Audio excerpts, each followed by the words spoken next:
So what are we now doing? We are enjoying a sunny day in Rotterdam. Rarely.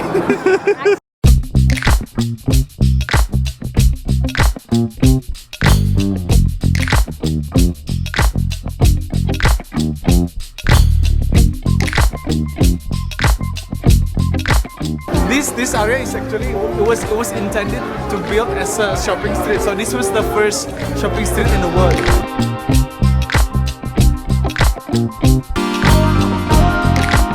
There's a hipster all shops over there.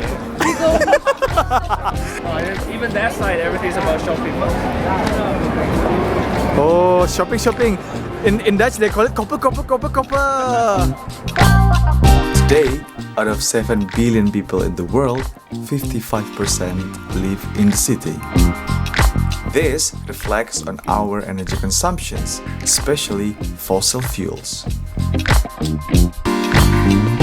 The fact is our consumerism, which shown in car productions and cotton consumptions amount that increase every year.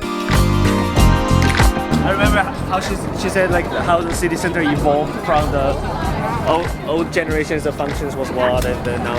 That's true, yeah, because actually if you think of it, cities evolved, their initial function was not about shopping, it used to be about other kinds of functions. Back in the 17th century, when we were in farming society, the ideal city looks like this. Our city center was dominated by traditional market or church. During Industrial Revolution, when cars and steam engine were invented, we lived in infrastructure society.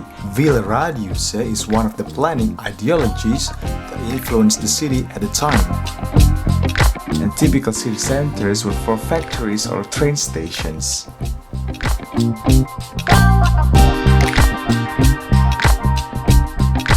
And now we've entered the globalized society, where all cities competing to be the best hub for the world. And the global city centers are mostly for business and shop. And then at some point, if you think of it, city centers came to actually portray shopping. So it's like the personality of the city center has completely changed from something that it used to be. Now if you think of a city center, the only thing that you can think of is about the shopping streets. Because we are all being turned into this consumerism world, and if you don't buy, then somehow your survival is at stake. And the globalization is making buying so much easier than before, right? Yeah. Because you have those kind of cheap chains of clothing, all those things. You can just throw a few euros and you can get a whole new outfit. So that's why all our cities also filled of this consumer actions. For the reason that all these facade of the building are mostly advertisement. Look. Because you're going to cover them with billboards and advertisements anyway. And the funny thing is that even on the stores' facades, they're also giving advertisements for shopping online, you know? So you're actually bombarded by offline shopping, online shopping, everything. Why are all these buildings are covered by billboards? The answer is because they simply make money, even sometimes more than the tenant inside the building. Times Square in New York, which houses more than 200 billboards, has been considered as the most significant advertising spot. The owner of this building, which is the one Times Square, makes 23 million a year from the billboards that cover it. That makes it the most expensive set of billboards in the entire world. Piccadilly Circus in London is also a big deal because there are more than 70 million pedestrians walk by and 30 million driving past each year. So why not putting advertisement there? And this kind of places becoming a landmark or identity for some cities in the world.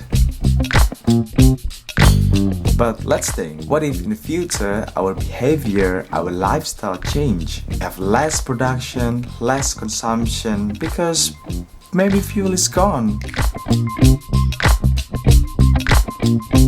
Op is op in Dutch means gang is gang. Means like, right? That you need to buy as fast as possible. Yeah. So actually you're also thinking of what is the future of the urban form of the city center? What if the post-consumerism culture means no more billboards in our cities?